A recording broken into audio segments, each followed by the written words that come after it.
cracking everybody? It's your player partner, your host of the most, your country cousin. Hold on, let me get this right one more time, one more again. What's cracking everybody? It's your player partner, your host of the most, your country cousin, Sir Winnie the Bitch, coming at you guys with your second What's Hannin With Winnie stream. Last episode, we didn't actually have, pardon me, we actually didn't have a true name for this. You know what I'm saying? We was trying to finagle a name on the fly. But as you can see, we do have a title. Actually, I'm going to move that. Get that real quick for you guys so you can see it. Yeah, so we're gonna be right there with it. Or should I change that up? Put the hold on. We're gonna change that up. We gonna change that up though. We gonna change that up. Nah, bro, but yeah, man, I appreciate you guys for popping up in here. You could have been anywhere in the world, but you decided to rock out with my stream, and I appreciate that. This podcast is dedicated to sports talk and things of that nature, sports talk nature. You know what I'm saying? Sorry, again, I'm trying to get this logo right. Okay, not that one. We'll take this one here. Boom, boom. Mic is quiet. Got you. We'll turn that up for you. There you go. Boom. Actually, I don't like that logo, but we'll keep it right there for right now. There we go. There we go. There we go. There we go. There we go. Right here. It's good. We good. We good. We good. All right. So like I said, bro, so this is just like pretty much just my me and my homeboys came up with a podcast. Started last year, and we started recording some episodes, just like editing and things of that nature. And now we moved on to being more live and interactive. Man, we got a Twitter, so the Twitter is at the AM Sports Talk. So yeah, my homeboy Troy, shout out to Troy for running that right there. But yeah, man, so I wanted to talk to you guys about some things that I've been like noticing in sports in general.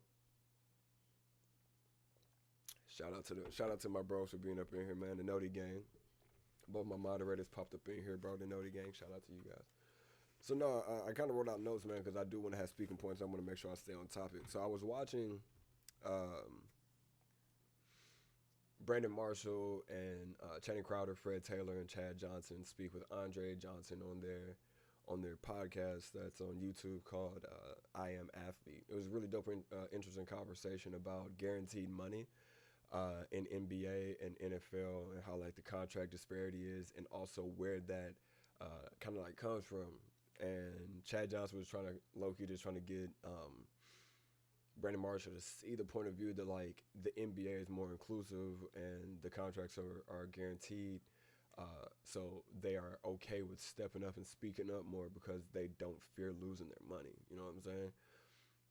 When in the NFL, everybody's not paid. You feel what I'm saying?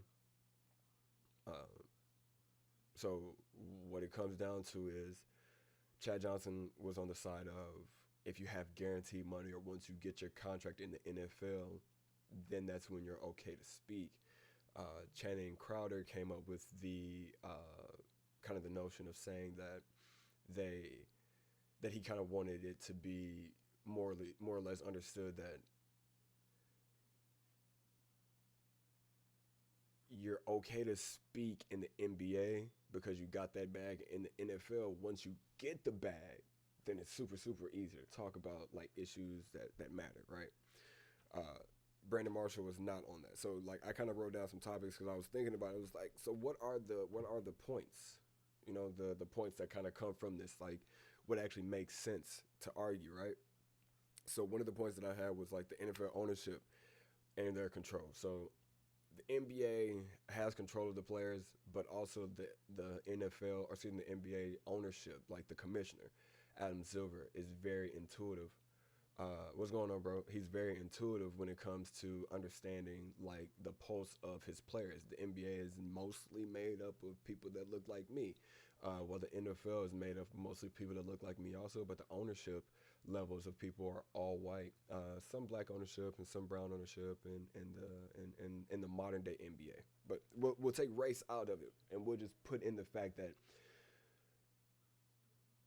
NBA ownership can be snatched away from you. We saw it with Donald Sterling, right? NFL ownership can't be snatched away from you. And we see it with owners like the Green Bay Packers. They don't even have an actual owner. The city of Green Bay owns that team. So they just have people there while they have been since 2011 to 2017. Um, they've kind of been the people who spend the least, while the Jacksonville Jaguars and Shad Khan, who is a Middle Eastern man, has spent the most. Um, yeah, I feel you on that, bro. Like, I mean, I'm just to take it out of that realm for just a quick second, but I digress. Let's go back to that moment. Let's go back to being a black and white thing. Um, when it comes down to sports, bro, I played college. I ran college track. Uh, there is a moment where you sign your national letter of intent or NIL once you like say that I, Bishop Cutts, wants to go to Western Michigan to run track, right? Once I signed that, like you read the verbiage in that paperwork, and that's your very first contract that you sign as an athlete without even knowing that you signed it. The NCAA at that point tells you that they're giving you a scholarship because they own from here down. You control from here up. So you are a student from here up, but your athletic is from here down. So it kind of fucked me over once I got injured and there was no way for me to actually get like help. You know what I'm saying? I had surgery, couldn't get help from it. I had to do rehab. My parents had to pay for it, put me through a lot of stress. So it was just like super fucking weird. You know what I'm saying? So why is it that way? So the NFL is set up for the quarterback to be the franchise player. That's what they say around this time of year while they're doing the draft. We're giving you the keys to the franchise, young man. Trevor Lawrence is going to get the keys to the Jacksonville Jaguars this year, hopefully not fucking it up for the next 5 years, right? How many African American quarterbacks are there? Not many. So before, in 2011, we're just going to take it back in time real quick. In 2011, when they had the lockout, a lot of players were steadfast and like, no, bro, we want our contracts to be guaranteed. That was the first time that players players pushed the notion of wanting guaranteed contracts. 2011, and it was a lockout season. They really pushed hard for it.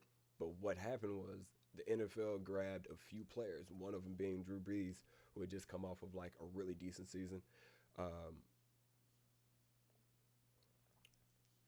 They gave Drew Brees $1 million low key under the table, like some hush money. Here, bro, go out there and talk to your players and let them know how important it is to play football, not just for you guys, but how important it is to the people, to the man, to the fans, to the average Joes, right? And that's bullshit because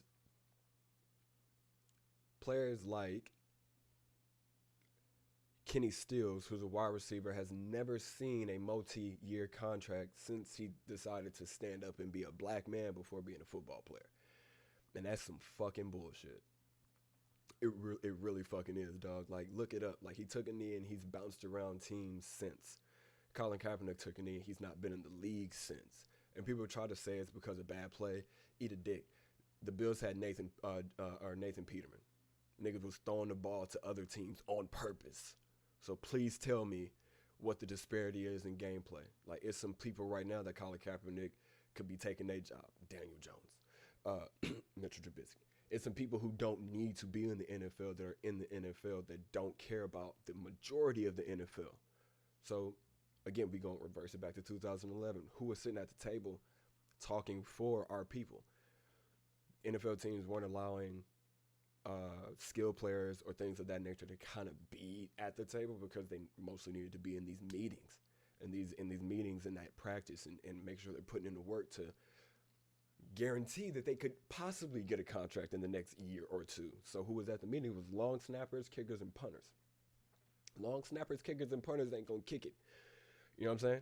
Most of those guys play golf all the time. They grew up playing golf. Like, that's why they're that type of specialist. So if you can kind of get my undertone and message, even though I am wearing a shirt that says Trap Golf, shout out Trap Golf. I play golf myself, but golf is a very white sport. Very white sport.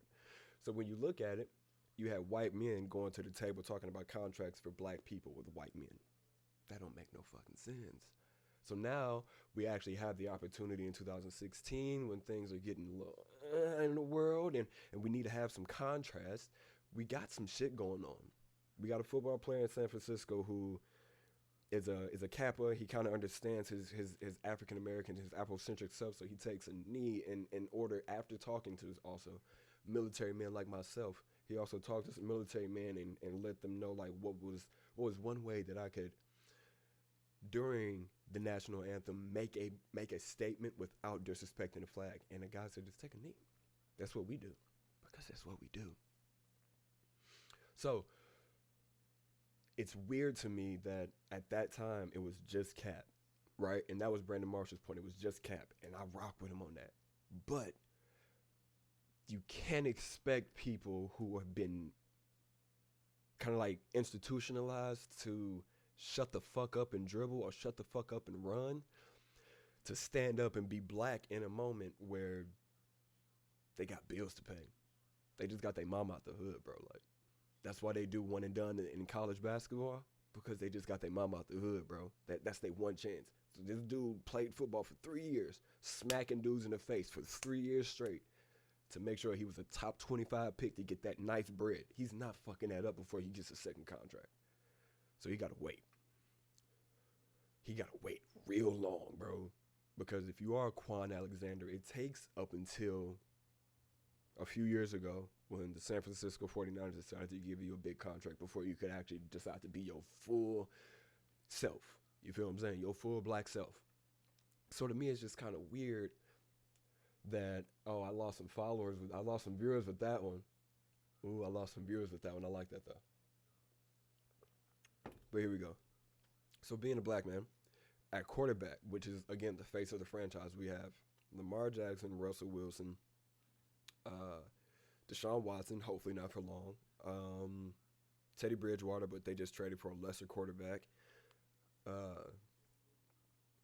Kyler Murray, and what's that other dude's name? Patrick Mahomes. That's 6 out of 32.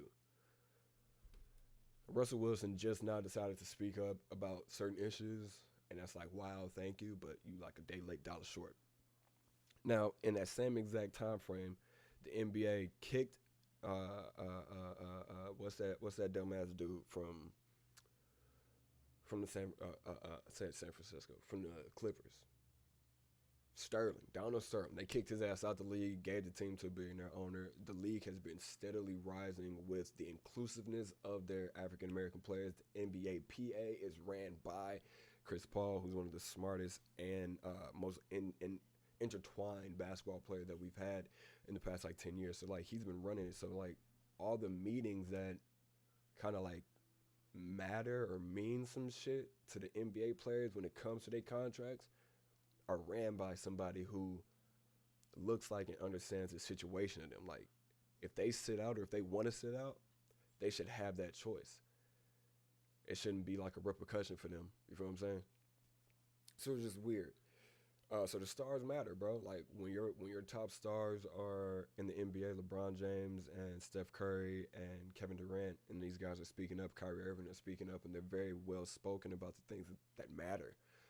And even the players who are like 10 or 12 or 8 or 9 on the roster and on the bench, they're speaking out and they're well spoken. It kind of means more. So the commissioner's office has to take heed and they have to look. But when your faces of the franchises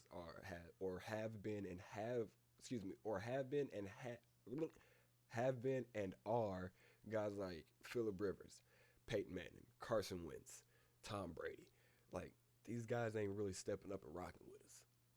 You heard what Drew Brees said. He's in a black ass city, and he said that, his grandfather fought in the war, so everybody should stand for the flag.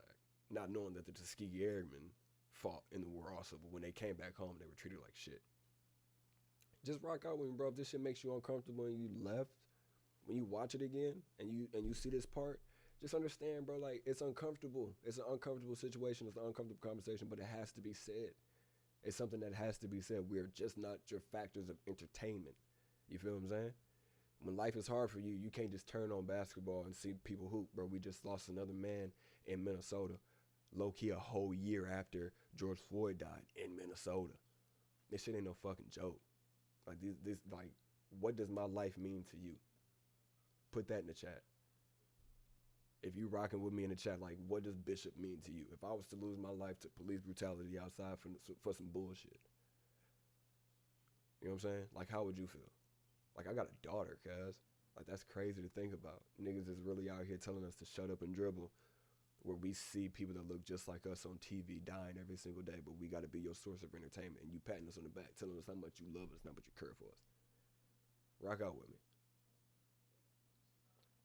We're going to talk today. I think I'm going to leave it at that. I just want to speak personally to Sir Brandon Marshall. I love Brandon Marshall. He was my favorite player when he played for the Chicago Bears, one of the greatest receivers we've ever had. Kind of like pushed our team to new heights and what we could be. You are completely, utterly wrong about guaranteed contracts in the NBA. Now, if you have a two-way contract, just like TJ Leaf just signed here in Portland, your contract's not guaranteed. But almost everybody else's contract is guaranteed. That's why they have this thing called a buyout. If we can't trade you, we'll buy you out. We have a buyout clause in every contract, so we can give you a lump sum of cash, get you the fuck out of town, and we'll cut our losses. Excuse me. Like, that's a thing, B. Marsh. Like, look at it. It's been happening since 2010. I'm just going to throw that out to you. All right, we going to switch gears. I'm going to go take a break, get something to drink. Get some more to drink, excuse me, and then we're going to come back and talk about the WNBA Draft, because that is what I really want to talk about. I'm super excited about it. They just got some new jerseys, which is super lit. They also have their schedule just dropped. The possibility of a expansion is on the rise, so or excuse me, on the horizon. So yeah, we're going to talk about that. Talk about if Carly Collier is the top prospect, or is she just another 6'4" beast that might fizzle off when she gets to the league. Talk to you guys later on, man. This has been the first half of What's Hannin With Winnie. You feel me?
What's cracking, everybody? It's your player partner, your host with the most, your country cousin, Sir Winnie the Bitch, coming at you with another episode of What's Hannin With Winnie, the podcast. You know what I'm saying? Presented by The Athletic Mentality over there on Twitter. If you type in the @ and the AM Sports Talk, you will be able to talk to my homeboy Troy Riggy and, you know what I'm saying? Get in contact with us about the things that we talk about here. Not on this specific show, but, you know what I'm saying? All around the Athletic AM Sports Talk world. You feel what I'm saying? We got a whole universe. It's like it's kind of like the one that they got over there in the Marvel thing. You know what I'm saying? I feel like I kind of hurt some people's feelings, made some people uncomfortable with the last conversation that we had. Also, I didn't know that it said that I was playing Call of Duty. I'm not playing Call of Duty. Sorry. But no, so now we're just going to get into that WNBA talk, you know what I'm saying? All right, so I am a huge fan of the WNBA. I think it kind of started with like women's basketball the past 3-4 years, just because I went to a couple of the games, became very cool and close with a few of the members on the University of Oregon's women's basketball team. I'm not going to name drop, but I will put a picture of me with a couple of the players and a video of me with a player on, you know what I'm saying, on here, you know what I'm saying, on the YouTube version of this video, because I don't name drop, but I know some folk. No, so watching, you know, girls like Sabrina and Satu and Ruthie and Adi, also like Taylor and girls like that, develop and play ball and, you know, make the game of basketball, at least in this small town that I live in, kind of popular and popping. It was kind of dope. Also, as a father to a little girl.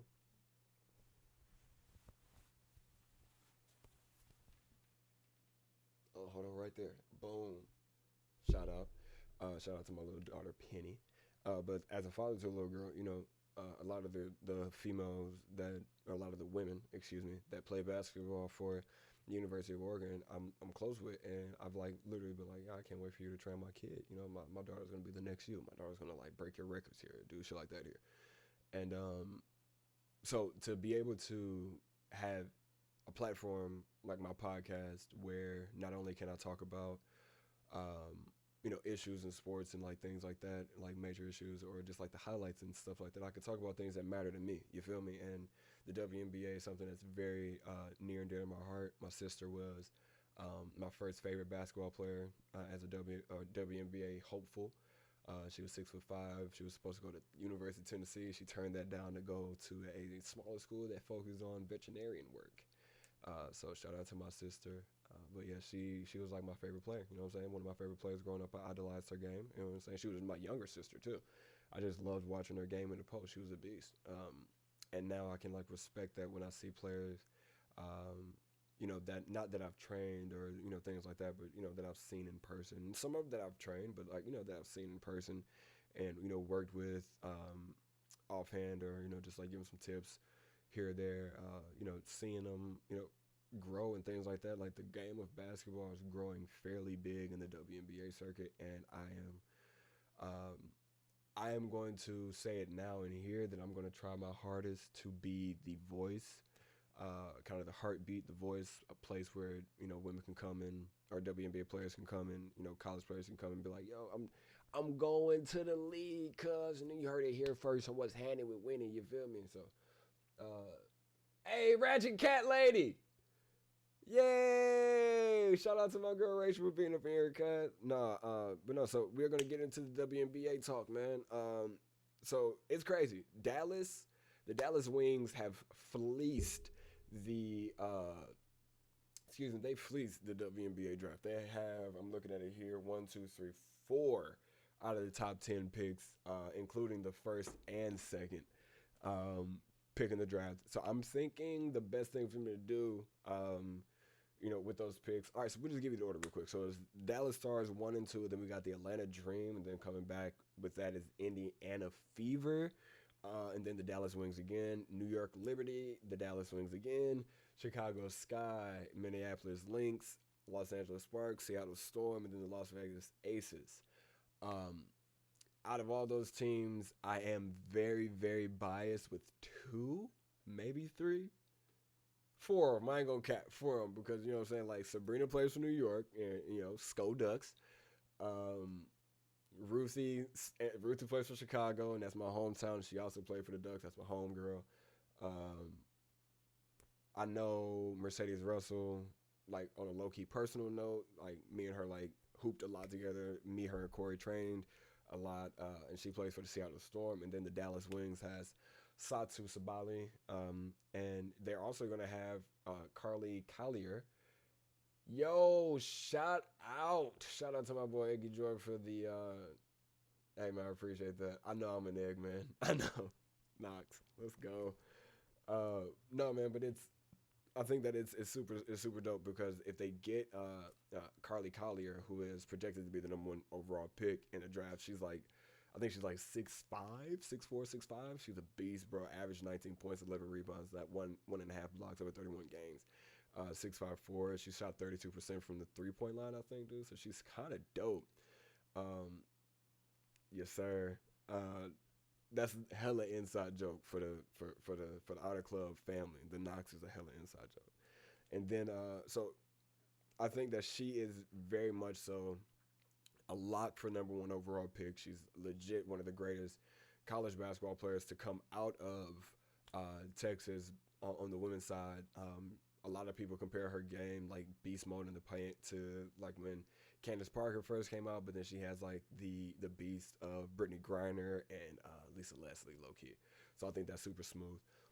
And then the girl from Finland that nobody knows about. She's 17 years old. Her name is, and I'm gonna read this off, and I think I'm gonna butcher this. Excuse me. She's a 6'4" forward. Her name is Awak Keel. Awak Keel. But she's 17 years old. I'm just gonna show you the video.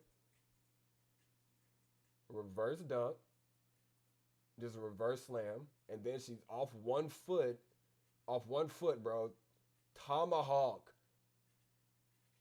So I brought her. I mean, they have her as like the number 2 or 3 consensus pick, right? So I bring her into the frame because a lot of people are bringing up the argument that like the WNBA ain't really getting no fans because they ain't doing nothing. They just playing a very simple bounce pass, 3-point layup off the backboard game. She might be the one player to actually change that. You feel what I'm saying? Like her, the girl that's down there, Stanford. If you look her up, I'm blanking on her name right now. Yo, shorty, look up the girl from Stanford for me. Just look up college girl Stanford can dunk because the little chick from Canada, because she's gonna be the next one, bro. She's working on her bounce. It's a lot of WNBA players, you feel what I'm saying, that are like this, like her, like, huh? Yeah, Fran got that bounce on her, cuz like, and she was showing it in high school games, like cutting through the paint, banging on fools. So it's kind of dope to see like the WNBA game is starting to get a little more athletic. And things of that nature. So super, super smooth. Going to the third overall pick, or the third overall player that I think should be there, is a 5'11" guard out of Rutgers, just according to Bleacher Report, Aurelia Gutierrez. Girl, if I butchered your name, I'm so sorry.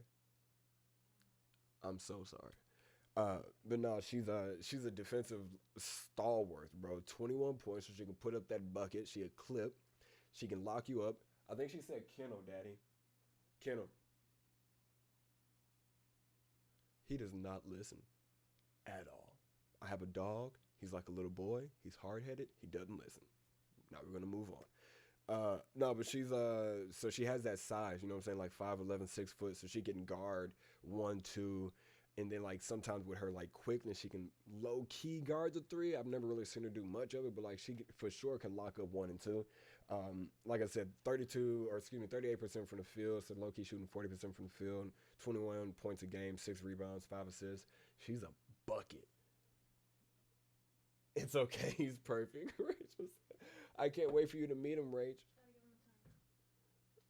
Yeah, Mama said he needs a timeout though. Next up is Renee Davis out out of Tennessee. I am always and forever going to be a Tennessee and UConn fan. Tennessee and UConn, UConn, when it comes to the women's side, is OP on all fronts. Everybody already knows. Like, we can run down the list of players on both ends. It's over the top. Overall, it would be, you know what I'm saying, UConn because of Diana Taurasi. That's my favorite WNBA player right now.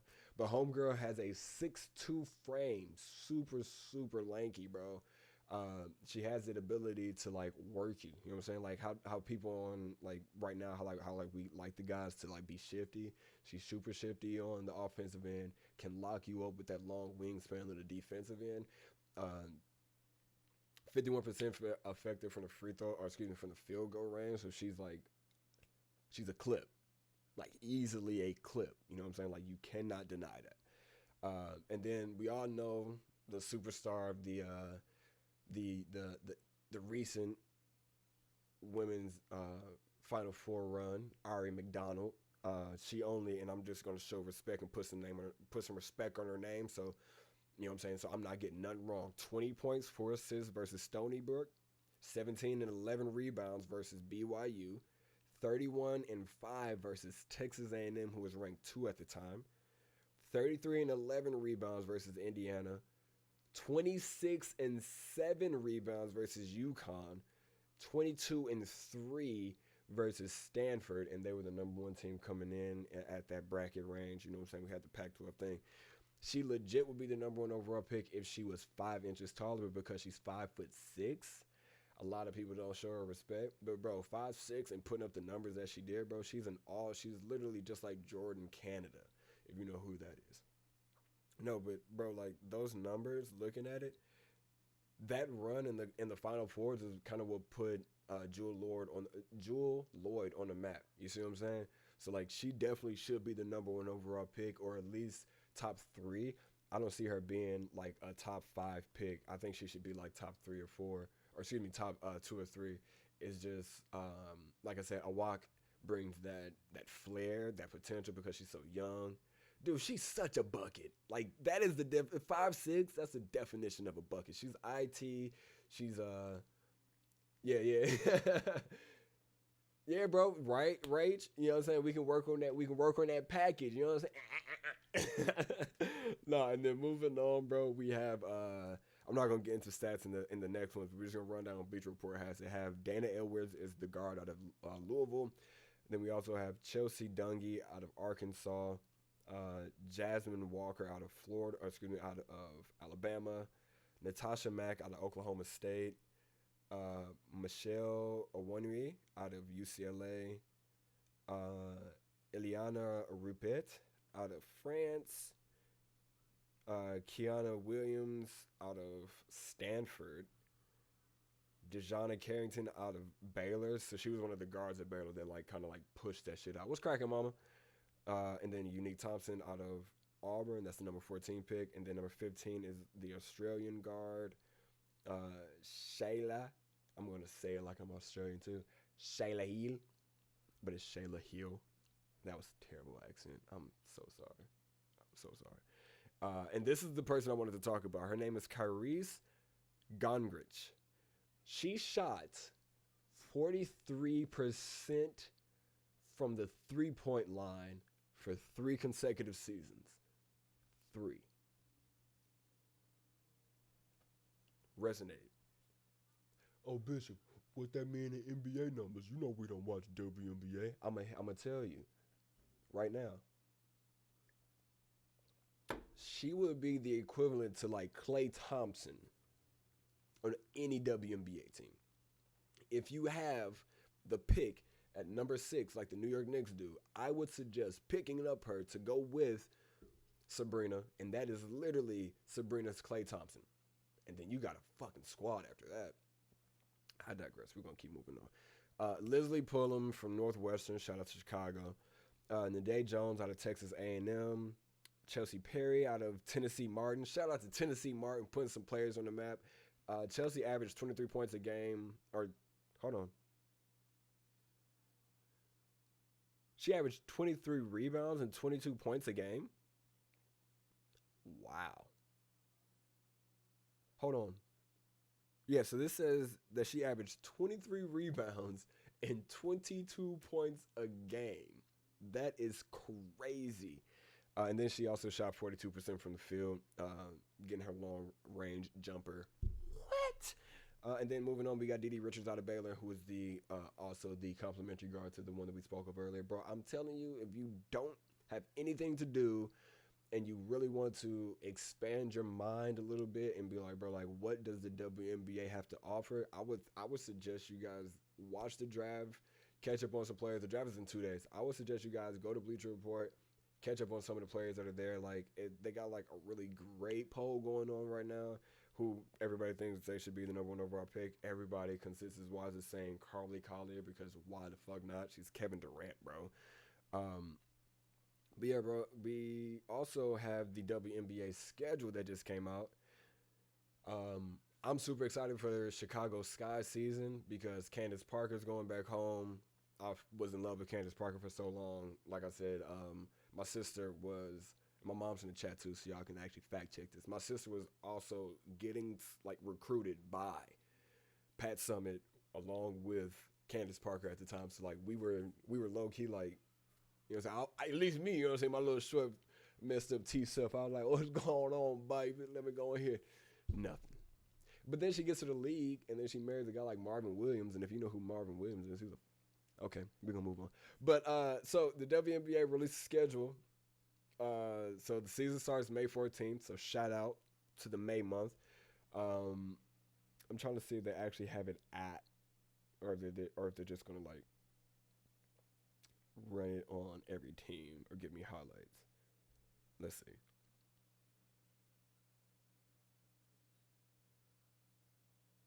Okay, so it's just telling me that it's live on. Okay, so it's live on WNBA right now. Let's see. We're just gonna go to it. Whatever. So opening night.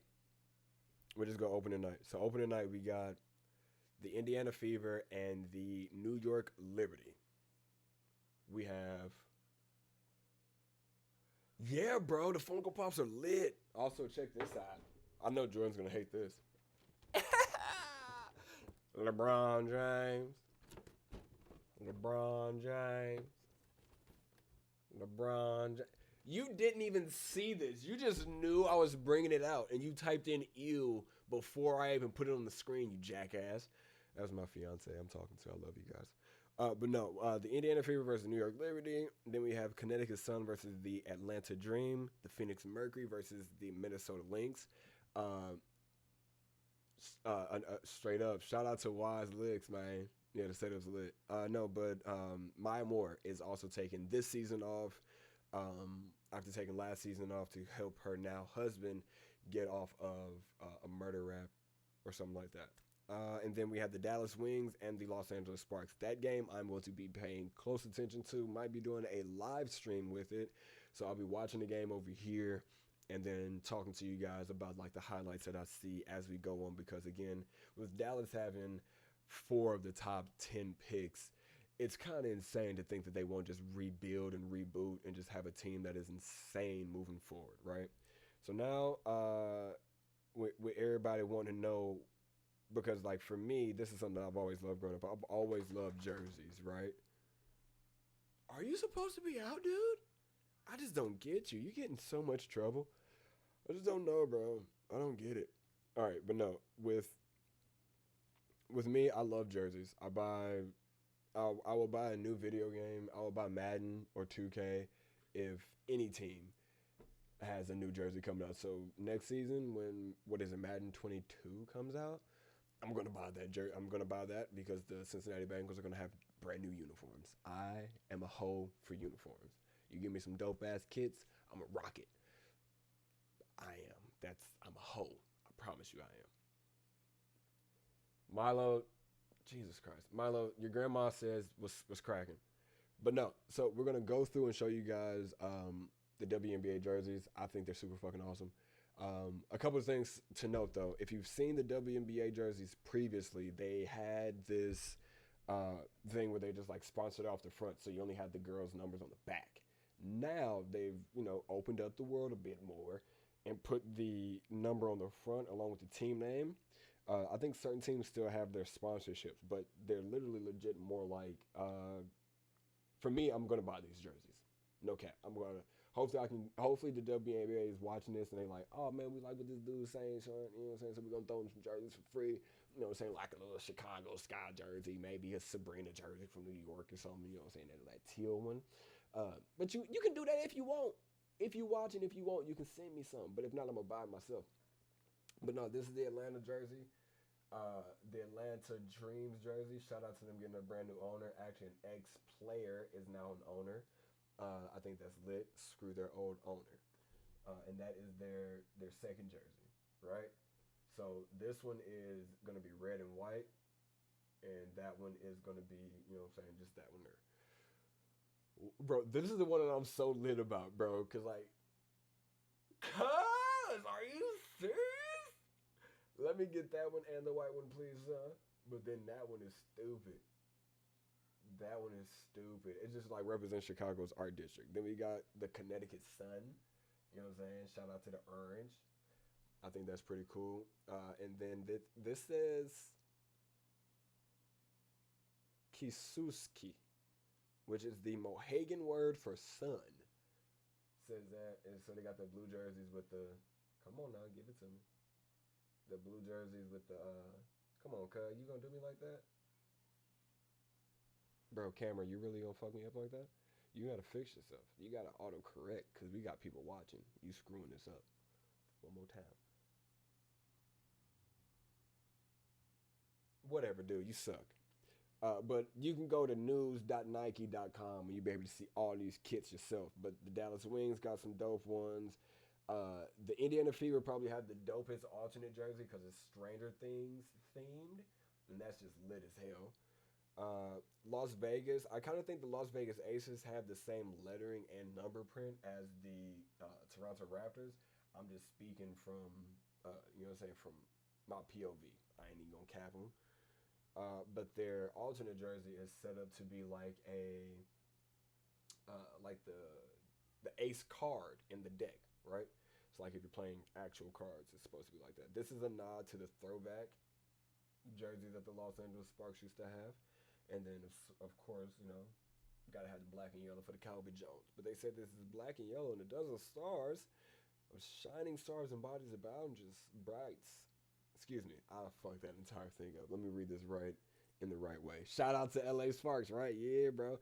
A black field bordered by yellow stripes and dozens of shining stars embodies the boldness, brightness of the city of angels. That's what it says. And then the Minnesota Lynx low-key just stripped the men's jersey and put it on the women, which is bullcrap. The secondary one, though, is inspired by the longest running independently owned and operated music venues in the country located near the Lynx Arena. So that's weird, but, you know, try harder next time, right? So this is the one that I'm going to show you the one that I want, bro. So this right here is the New York one. It represents the unique pavement in New York. It's super lit. Simple, but it's hard. It's so tough. Simple, but it's tough. Now, camera, don't fuck this one up. This is the one that I want, WNBA. You know what I'm saying? You know what I'm saying? Just send that thing. You know, I can give you my address. I'll DM you my address. Just send me that one with Sabrina's name on the back. You feel me? Phoenix got some good jerseys. Seattle got some weak jerseys. Not gonna cap. That's weak. This one's tough, but that first one's weak. I'm not gonna cap you on that. And then it's the Washington team. This is their second one. I like that one there. But other than that, man, they really. I think with the notion that dickhead men on the internet, fat ass, chubby ass men on the internet have because they've never played an athletic sport in their life. They feel like they can just say things to women because, of course, women's sports aren't real. Women's sports aren't real, bitch. Fuck out of here with that. Right? That one. Were you talking about the Rise one or the New York one? Which one?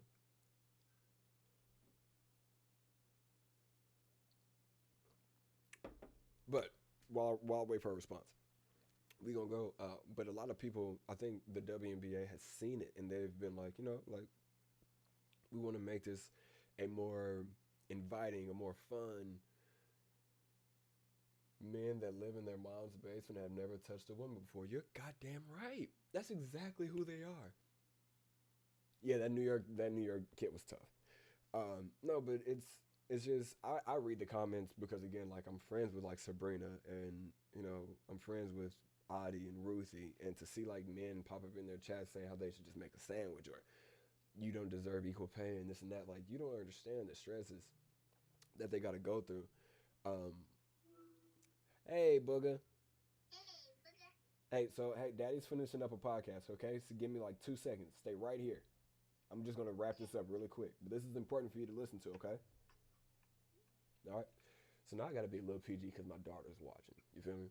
But it's just kind of messed up to see the comments that men leave in professional women's comment sections when it comes to equal pay, because they have to go over to places like um, Russia and Germany and Africa and Italy and Spain. Although they are beautiful cities, they got to go to those places and play basketball in order to make up the same exact money that a G League player is making right now. And a G League player doesn't do a god DANG thing for any of our entertainment level, but yet they get paid more than WNBA players who have touched a multitude of women. And like I said, I have a beautiful daughter of my own that Adi and Ruthie and Sabrina and Satu, they've all, and Taylor Chavez, they've all been like, I can't wait for her to want to play basketball. We want to train her. We want to get with her, because like they understand the cohesiveness that comes together when people don't, when people marginalize you like that. Like, look up the record between U.S.